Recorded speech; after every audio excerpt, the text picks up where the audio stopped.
The Chrysler Building. At 1,046 feet, it towers over one of the busiest intersections in Midtown Manhattan.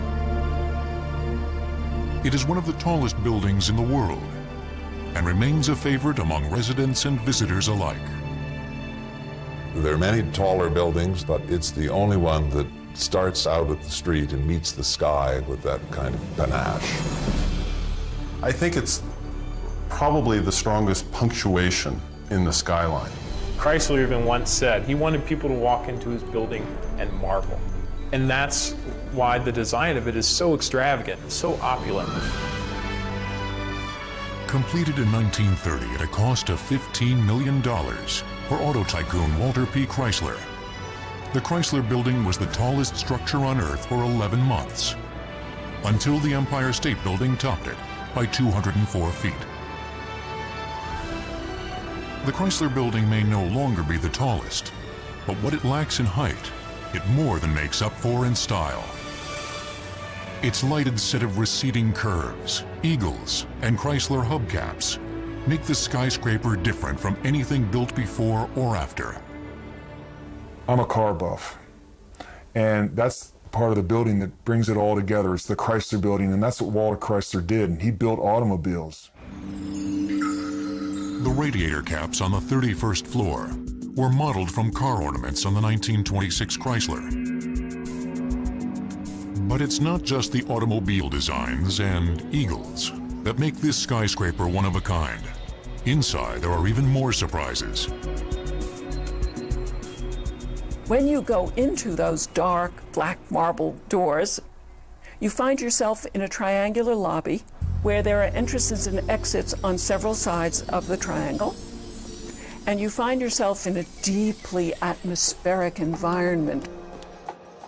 The lobby is theatrically lit and decorated with stainless steel and granites and marbles from around the world.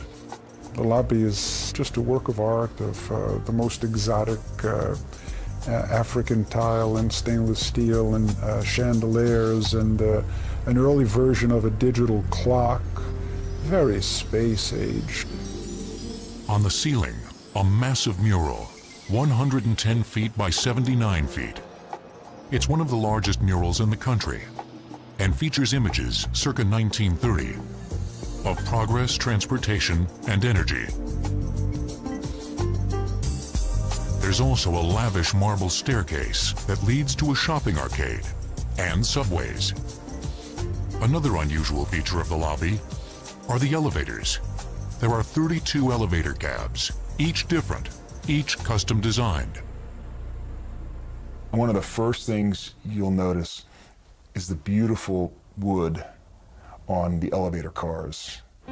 There's American walnut, there's Oriental walnut, there's satin wood. It's beautiful. It's absolutely fabulous.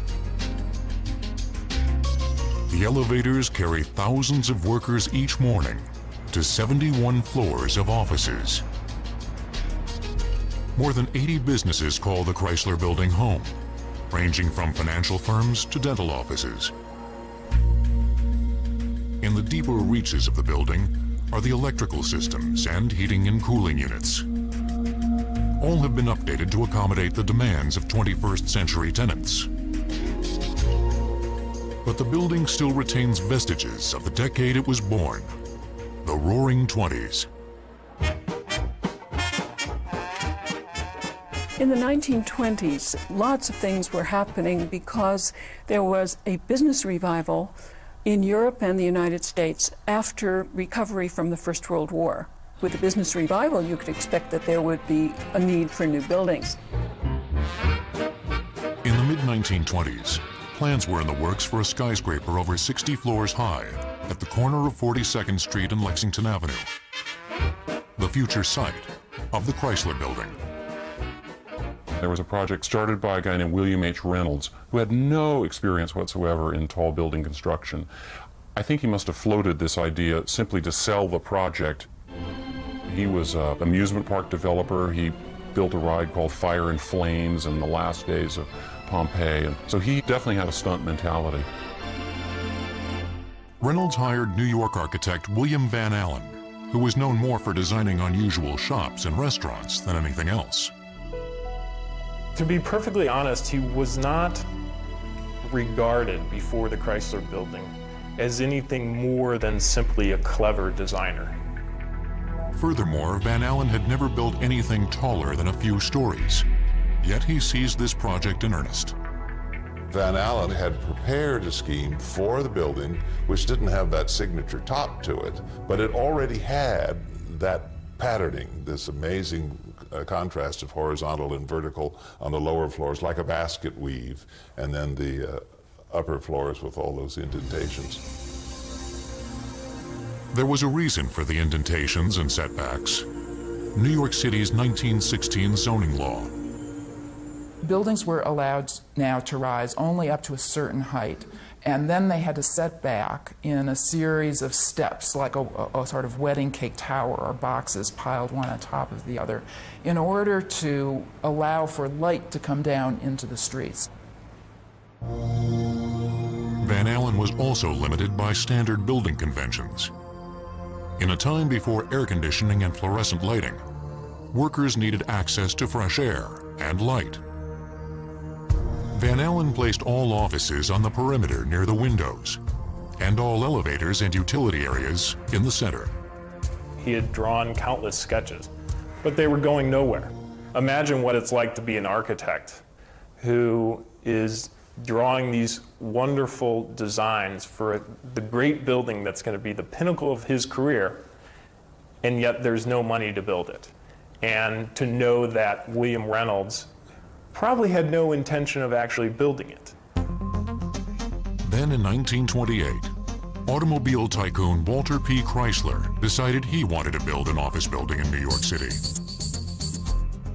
He struck a deal with Reynolds for $2.5 million and acquired the skyscraper project, including Van Allen's designs.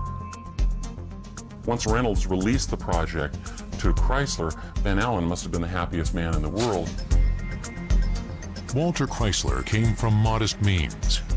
Born and raised in Kansas, he became a millionaire in the 1910s through salary and stock options earned as a vice president for General Motors Corporation.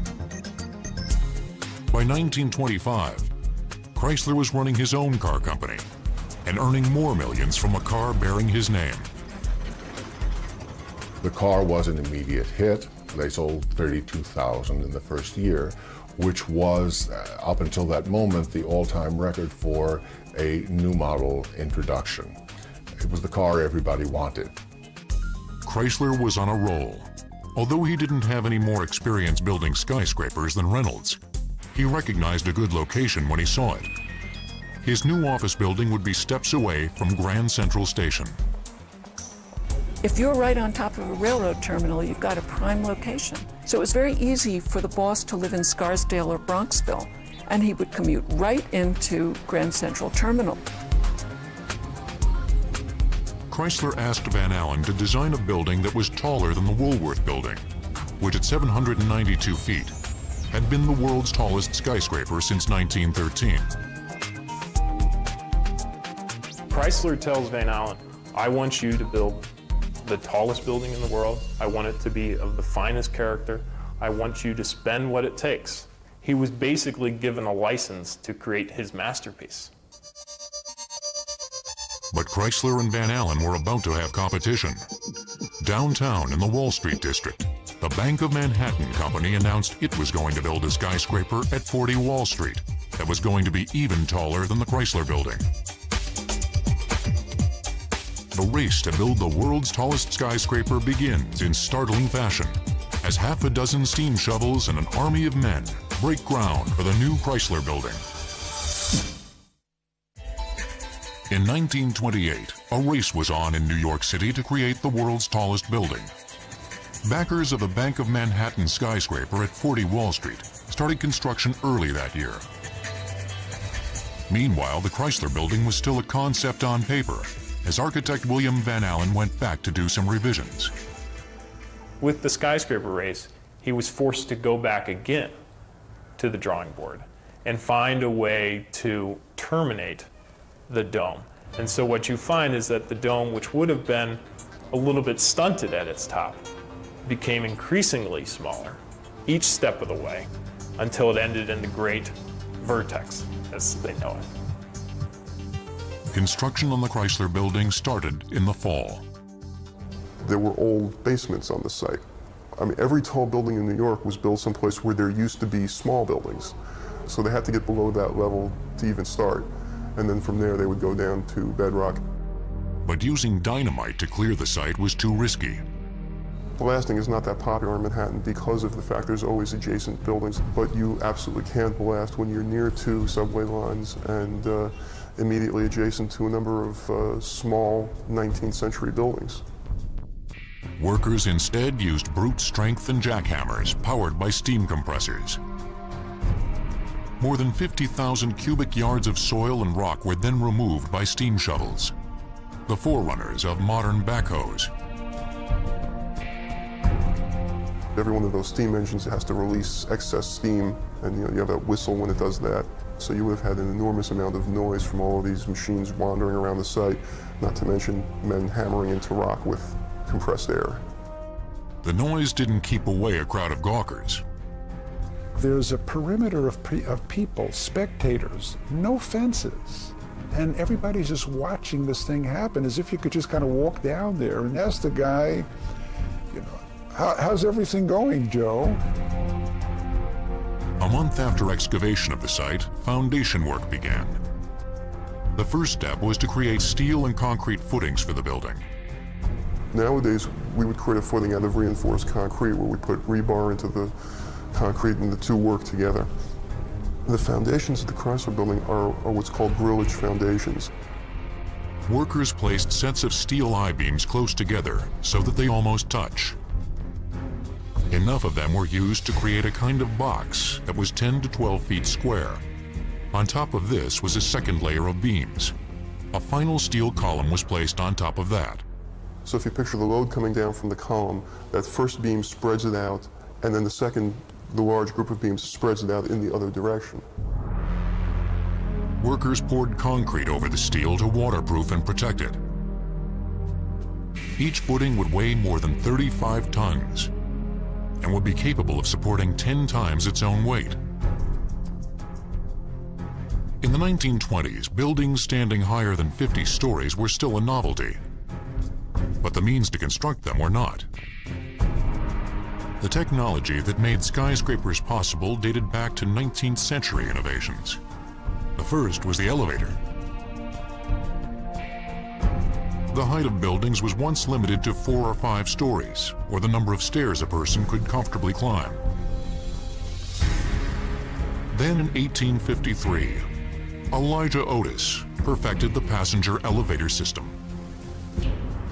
It was shown at the Crystal Palace exhibition here in New York City in 1853 when Elijah Gray Otis cut the safety cord and said, you know, voila, he was safe. And that was to reassure people that they could ride this mechanical contraption to an upper floor.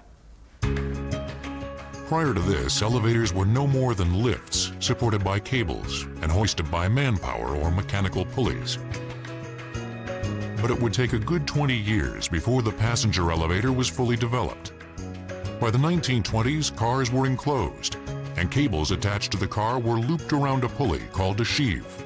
The sheave was connected to a motor which would either raise or lower the elevator. Steel frame construction was the next innovation that made skyscrapers like the Chrysler Building possible. Prior to the steel frame, masonry construction was used for commercial buildings. However, a major drawback was that the taller the structure, the thicker the walls were to support it. In 1885, the Home Insurance Building in Chicago was the first tall building to use the structural steel frame. More importantly, steel columns riveted to steel beams could be stacked vertically, providing a stable structure for dozens of floors. The thick masonry walls that once supported buildings gave way to thin veneer or curtain walls of brick, stone, or even glass. More square footage than was previously dreamed possible could be built on commercial sites. By the 1920s, the steel frame, the elevator, and the concentration of business districts meant great upward pressure for real estate developers to build higher and higher. How effective steel frame construction would be was about to be put to the test in the spring of 1929, when the first steel columns of the Chrysler Building went up. You put your new columns in place. Now they're sticking up 2 stories on top of whatever it is you've had up to that date. And then you start putting in the beams to connect them. And this process just keeps repeating. Steel beams were carried upward by large cranes. This type of crane is nothing but the 2 boom arms and a lot of cables. Every time you need to push the crane up, you can take the crane apart, reassemble it in a new location in a matter of hours, and then work on the next tier of steel. Once columns were erected, they were connected to beams by steel rivets. Rivets are small cylinders of steel with no threads and 1 round head. They're heated red hot on site in what's called a salamander, a little coal-filled bucket. As the rivets are needed, the man at the salamander would pick them up, toss them, and one of the rivet gang sitting next to where the work's going on would have a tin funnel to catch them. Workers would place them in holes between joints. One man would hold the back in place while another, with a pneumatic hammer, would pound down the cylinder until it formed a round head. As it cools, it shrinks, so it clamps the 2 pieces of steel together as it shrinks. It's a fairly effective way of making connections. But as the floors of the Chrysler Building rose, so did the need for a construction elevator. If you made a man begin his day by climbing 40 flights of stairs, he wasn't going to be very productive compared to if you gave him an elevator ride up. With the addition of construction elevators on the outside of the Chrysler Building, work continued at a breakneck pace.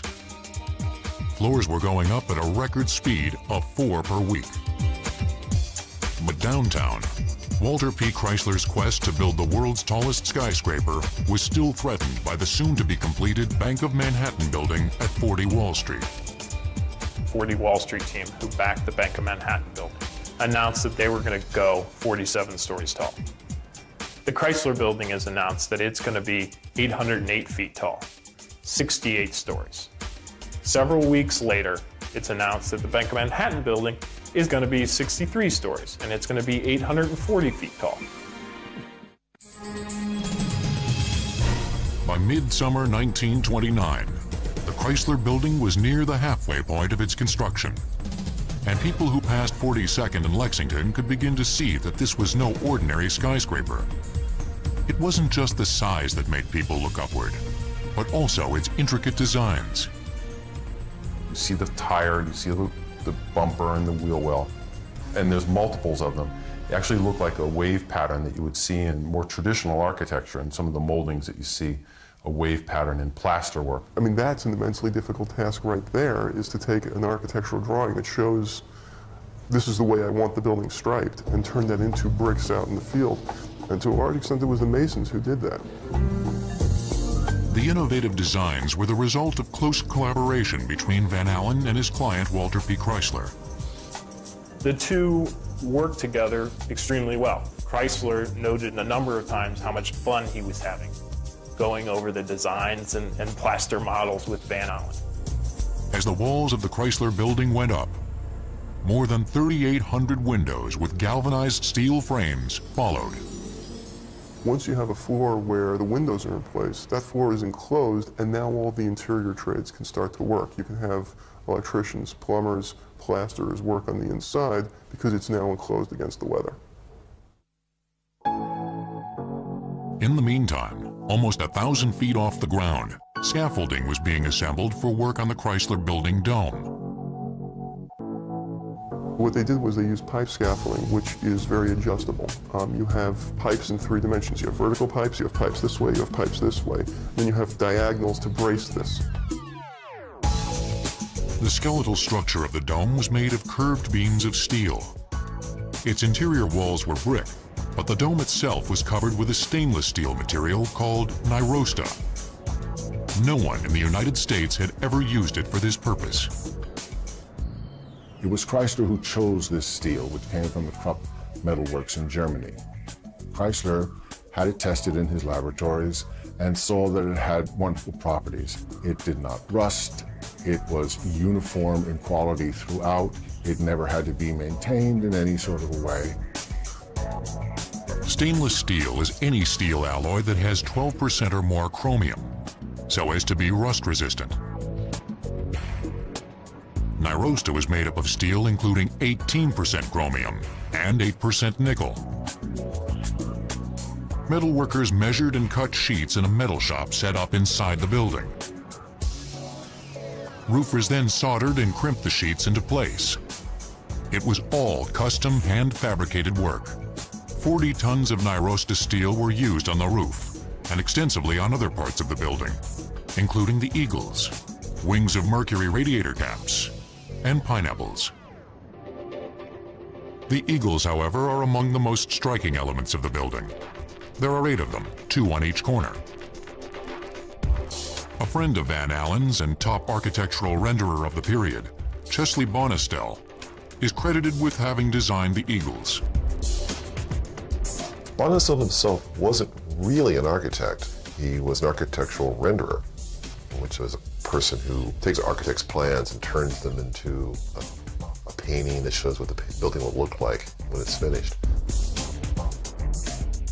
Off-site, the eagles were carefully sculptured with sheets of Nyrosta. They were then fitted onto iron frames protruding from the building. During the installation, no one treated them with kid gloves. All right, boys, the eagle's tight now. She can't fly off. She's all right. She can't fly off with her. Every time they hit it, they leave another little dent in the stainless steel, and you're thinking to yourself, my God, this is going to look terrible. But again, people see it from 800 feet away. It looks great. As autumn fell in 1929, the Chrysler Building was standing more than 70 stories tall. The steelwork and brickwork was almost done. However, the Bank of Manhattan, the Chrysler Building rival at 40 Wall Street, was nearer to completion and was well on its way to capturing the title of world's tallest building. The Bank of Manhattan again hears rumors that there's actually a 60-foot flagpole going up on the Chrysler Building. So they make additional changes to carry their building to 925 feet. The builders at 40 Wall Street responded to the rumor by slapping on a flagpole of their own. But unbeknownst to their rivals, Chrysler and Van Allen had been working on a secret scheme they cooked up months before. In June 1929, Van Allen comes up with the idea for this great vertex, this great slender pyramid that was 185 feet tall. The problem was how to lift it atop the building without it falling over the side and crushing automobiles and risking the lives of the people on the street. The solution was to build the vertex in secret at the very top of the Chrysler Building inside the fire tower. The Bank of Manhattan knows nothing of Chrysler and Van Allen's plan. Then in the summer, they hear a rumor that the Chrysler Building is not actually going to be 808 feet. They're going taller. On October 23, 1929, a derrick was rigged at the top of the dome. Workers attached the 27-ton spire and hoisted it up and out the top of the building. The job took 90 minutes. To bring the spire on top would have been much more difficult than constructing the spire and then jacking it up through and to the top and then fastening it. So it actually made great construction logic. But it was quite startling to have the building overnight, as it were, just grow this giant mast.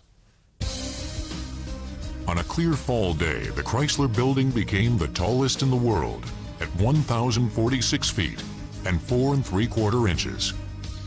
It was taller than the 792-foot Woolworth Building, taller than the 984-foot Eiffel Tower, and most importantly, taller than 40 Wall Street. It was a stunning achievement.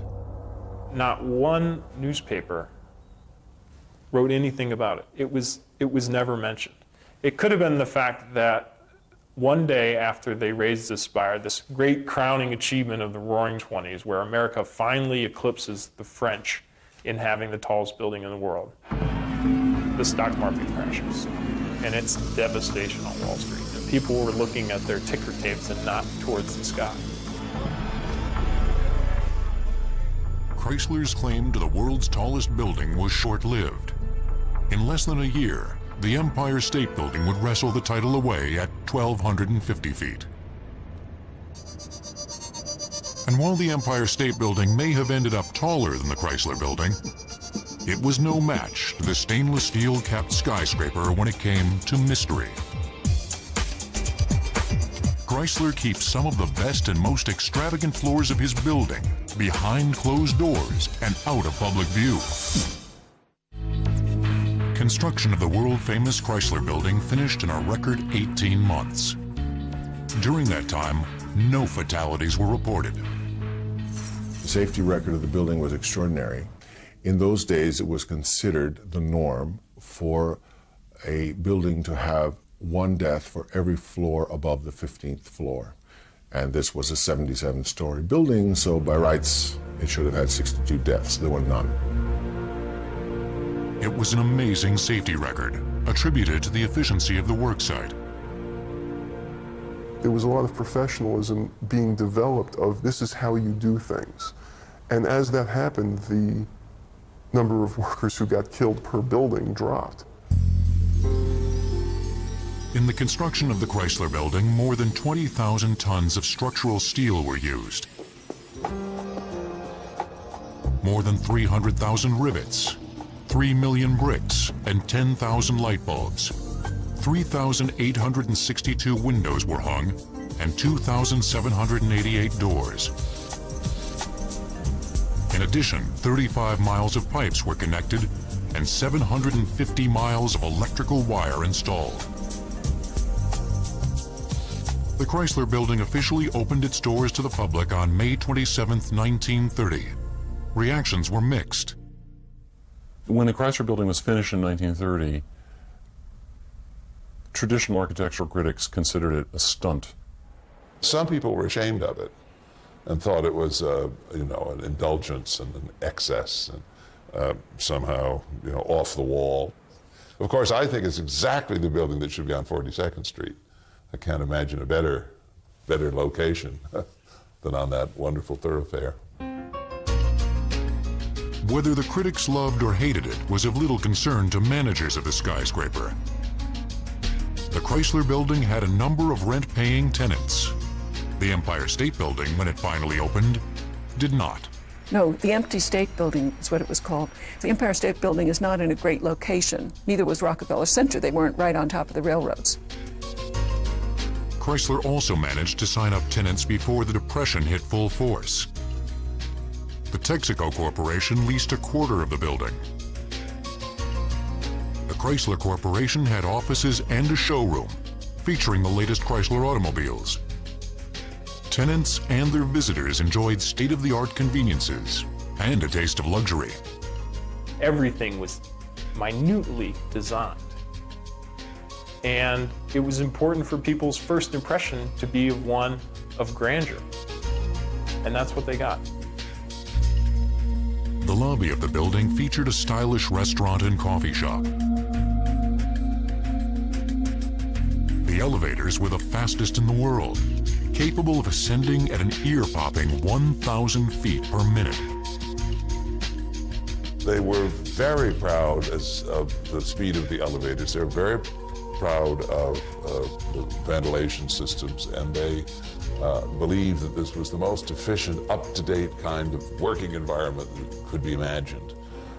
Chrysler spared nothing about making it a desirable address. On the 71st floor, up beyond the offices in Chrysler's stainless steel tower, was an observatory. Tourists could look out of triangular-shaped windows for views of Manhattan and beyond. But the views weren't the only thing to gaze at. The observatory had strange slanted walls that were painted with stars and planets, and light fixtures that resembled Saturn. Tourists could also peer into Walter Chrysler's old toolbox and see the tools he had made by hand as a young mechanic. And when he opened the building, he put those tools there. And he said, You can stand on this observation platform and see 40 miles in all directions and learn a great deal about America.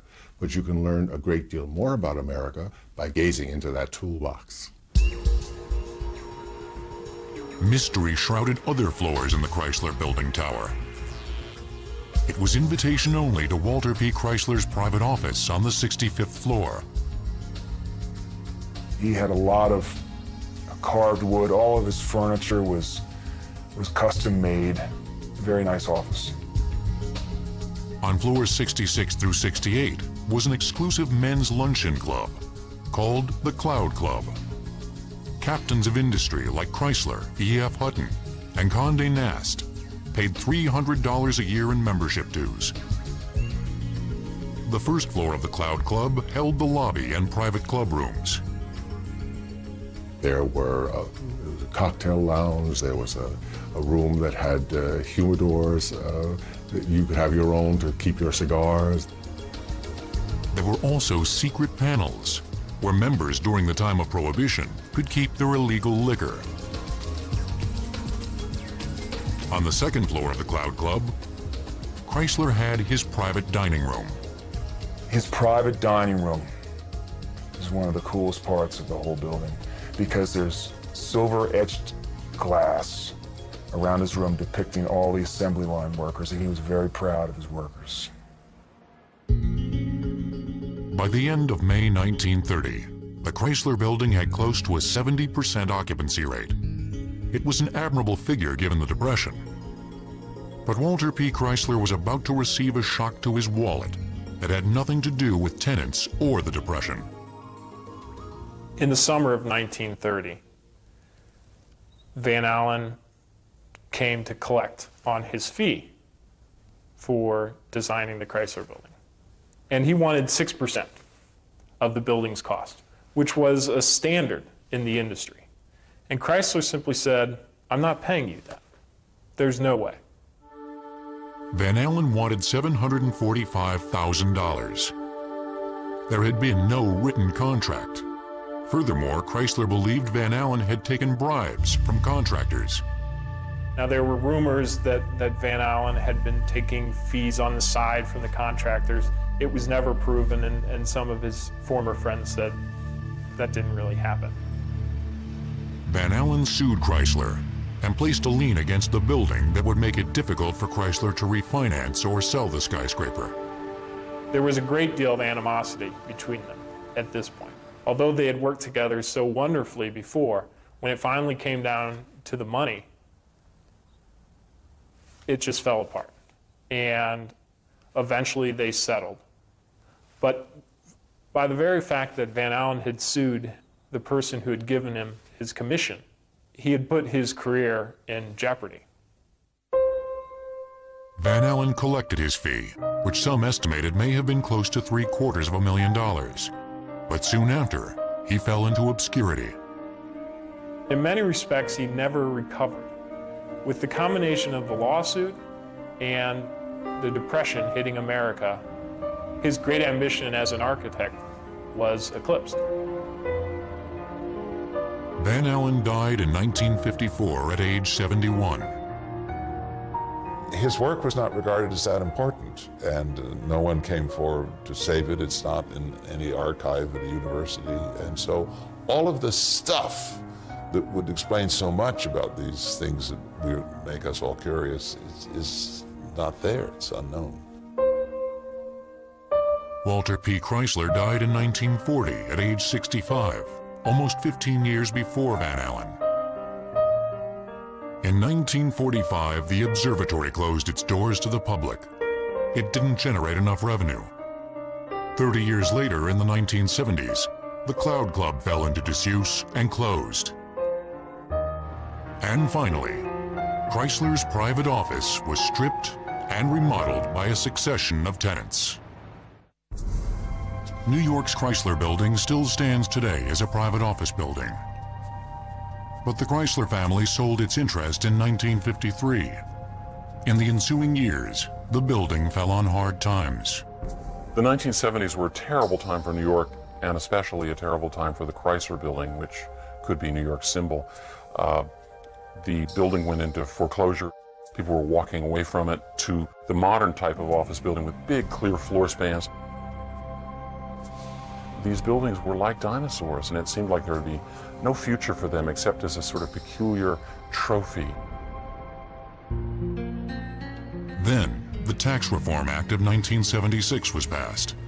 It gave owners of commercial historic properties a tax write-off for restoring their buildings. It was actually one of the largest Tax Act projects in New York, which was a great preservation victory in the late 70s. And at that point, the Chrysler Building was looking pretty tatty. I can't imagine what the inside looked like.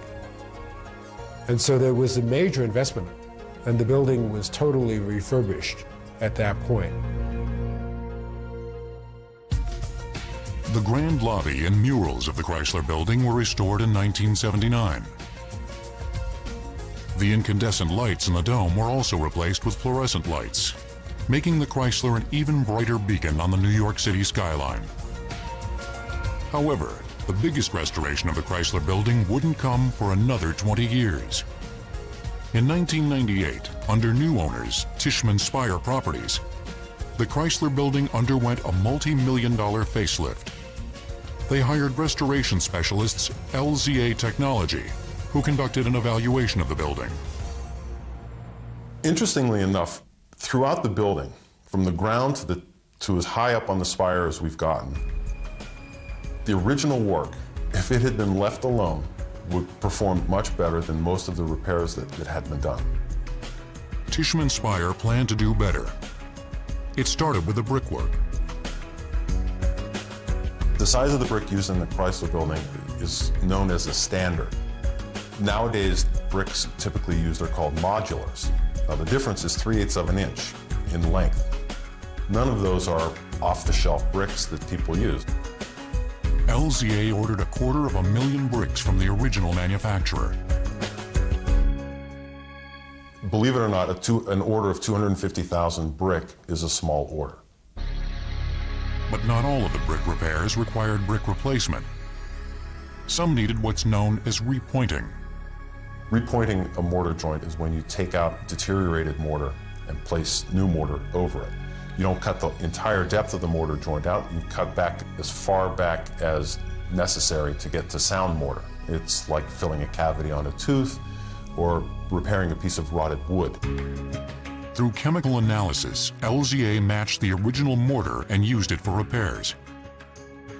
Early 20th century buildings, the mortar used then is very similar to what we use today, but it had fewer things added to it. You didn't have latex, so it was really some basic, straightforward cement, Portland cement, lime, hydrated lime, and sand.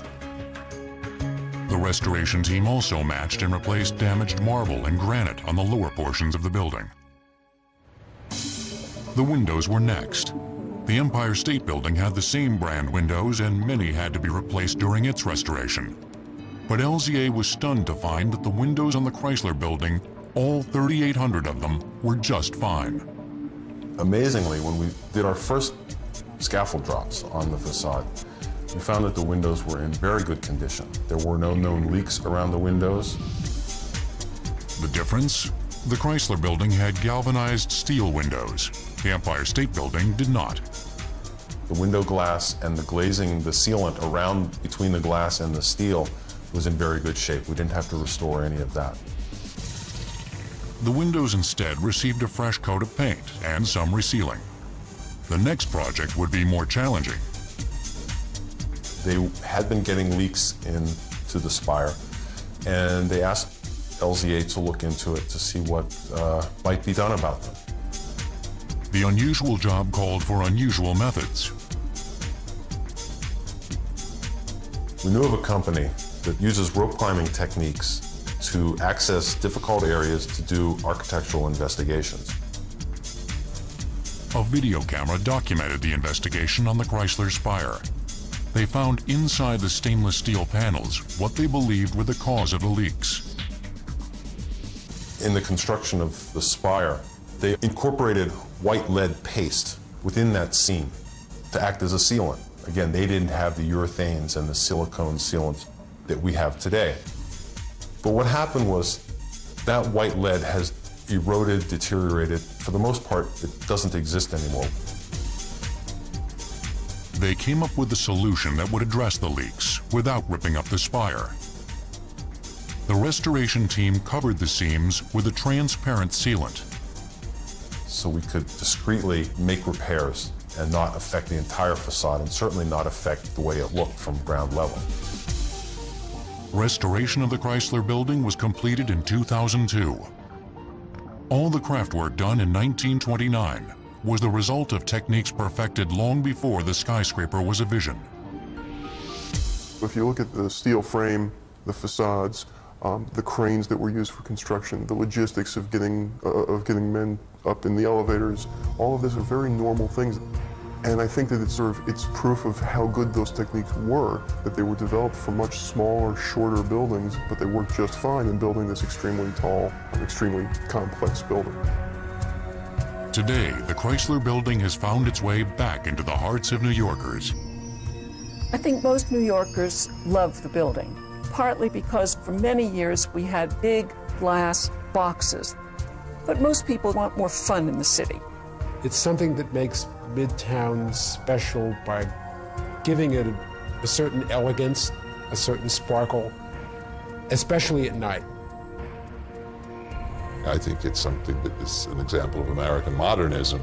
You can say it was influenced, if you wish, by Art Deco, but it isn't Art Deco because that would make it French. It's not French. It's of its own time and of its own place, and that's New York. The Chrysler Building. Its sober and stately base gives way to the fanciful, as each setback is topped with sculpture more astonishing and unexpected than the one before it. The tower, its own work of art, reflects the light and mood of the sky above. It is the work of craftsmen and visionaries who, for an extraordinary moment in time, were able to embody the dreams and aspirations of their generation in one glorious skyscraper.